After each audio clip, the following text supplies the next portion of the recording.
Hello दोस्तों, स्वागत है आपका मेरी YouTube channel let's study with Poonam में, जिसमें हम जीएस से रिलेटेड टॉपिक के बारे में चर्चा करते हैं और आपके लिए नए नए विषयों को खोज कर लाते हैं। आज हम बात करने वाले हैं पृथ्वी पर लौटी सुनीता विलियम्स अब कैसी चुनौतियों को झेल रही हैं उसके बारे में। तो चलिए वीडियो को स्टार्ट करते हैं। नासा की अंतरिक्ष यात्री सुनीता विलियम्स और वुच विल्मोर तथा रूसी अंतरिक्ष यात्री अलेक्जेंडर गोर्बुनोव बुधवार को स्पेस एक्स के ड्रैगन अंतरिक्ष यान से पृथ्वी पर लौट आए हैं।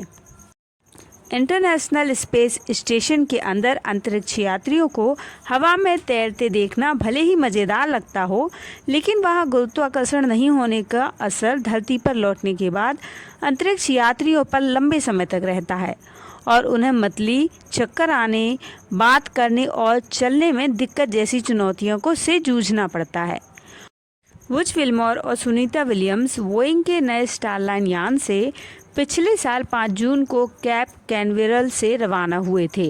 वे दोनों 8 दिन के मिशन पर गए थे, लेकिन अंतरिक्ष यान से हीलियम के रिसाव और वेग में कमी के कारण ये लगभग 9 महीने से अंतरिक्ष स्टेशन में फंसे हुए थे।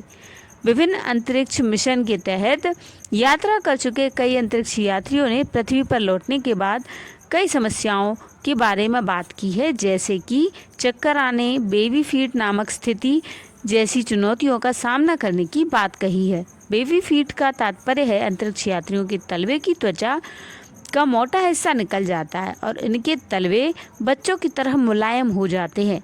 ह्यूस्टन स्थित बेलर कॉलेज ऑफ मेडिसिन ने अंतरिक्ष यात्रियों के शरीर पर होने वाले बदलाव के बारे में कहा कि जब अंतरिक्ष यात्री पृथ्वी पर वापस लौटते हैं तो उन्हें पृथ्वी के गुरुत्वाकर्षण के अनुसार तुरंत फिर से ढलना पड़ता है। उन्हें खड़े होने, अपनी दृष्टि को स्थिर करने, चलने और मुड़ने में समस्या हो सकती है। पृथ्वी पर लौटने वाले अंतरिक्ष यात्रियों को उनकी बेहतरी के लिए पृथ्वी पर लौटने के तुरंत बाद अक्सर एक कुर्सी पर बिठाया जाता है। अंतरिक्ष यात्रियों को पृथ्वी पर जीवन के अनुसार स्वयं को फिर से ढालने में कुछ सप्ताह लगते हैं। कान के अंदर स्थित वेस्टिबुलर अंग मस्तिष्क को गुरुत्वाकर्षण के बारे में जानकारी भेजकर पृथ्वी पर चलते समय मनुष्यों को अपने शरीर को संतुलित रखने में मदद करता है। जापानी अंतरिक्ष एजेंसी JAXA ने कहा कि अंतरिक्ष में कम गुरुत्वाकर्षण के कारण वेस्टिबुलर अंगों से प्राप्त होने वाली जानकारी में बदलाव आता है। ऐसा माना जाता है कि इससे मस्तिष्क भ्रमित हो जाता है और स्पेस सिकनेस यानी अंतरिक्ष में यात्रा करने वाले कई लोगों को होने वाली स्वास्थ्य संबंधी दिक्कत हो जाती है। जब आप पृथ्वी पर वापस आते हैं तो आप पृथ्वी के गुरुत्वाकर्षण के प्रभाव का फिर से अनुभव करते हैं और इस प्रकार कभी कभी ग्रेविटी सिकनेस भी हो जाती है, जिसके लक्षण स्पेस सिकनेस जैसे ही होते हैं। पृथ्वी पर गुरुत्वाकर्षण रक्त और अन्य शारीरिक तरल पदार्थों को शरीर के निचले हिस्से की ओर खींचता है, लेकिन अंतरिक्ष में भारहीनता के कारण अंतरिक्ष यात्रियों के शरीर में ये तरल पदार्थ शरीर के ऊपरी हिस्से में जमा हो जाते हैं और इसी कारण वे फूले हुए नजर आते हैं। JAXA ने कहा कि पृथ्वी पर लौटने वाले अंतरिक्ष यात्रियों को खड़े होने पर अक्सर चक्कर आते हैं। इस स्थिति को ऑर्थोस्टैटिक हाइपरटेंशन कहा जाता है। ऐसा इसलिए होता है क्योंकि पृथ्वी पर गुरुत्वाकर्षण अंतरिक्ष की तुलना में अधिक मजबूत होता है और हृदय से सिर तक रक्त पहुंचाना अधिक कठिन हो जाता है।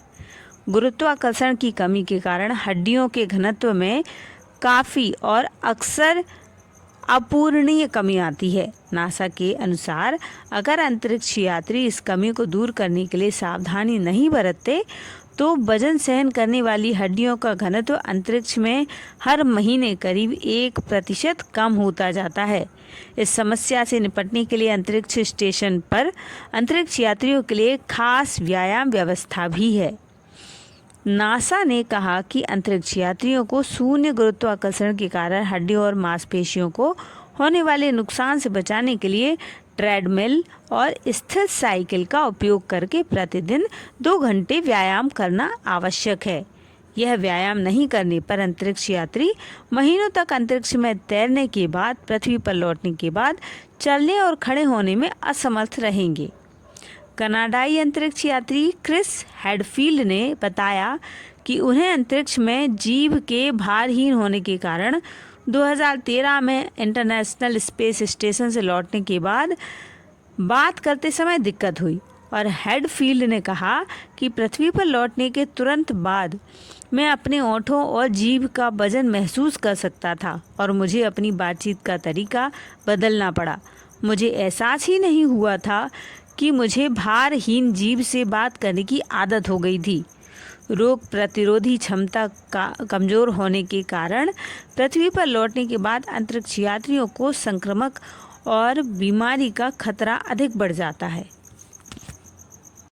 तो दोस्तों, इस वीडियो में हमने अंतरिक्ष यात्रियों के पृथ्वी पर वापसी के बाद उनके दैनिक कार्यों में किस तरीके की परेशानी आती है इसके बारे में जाना है।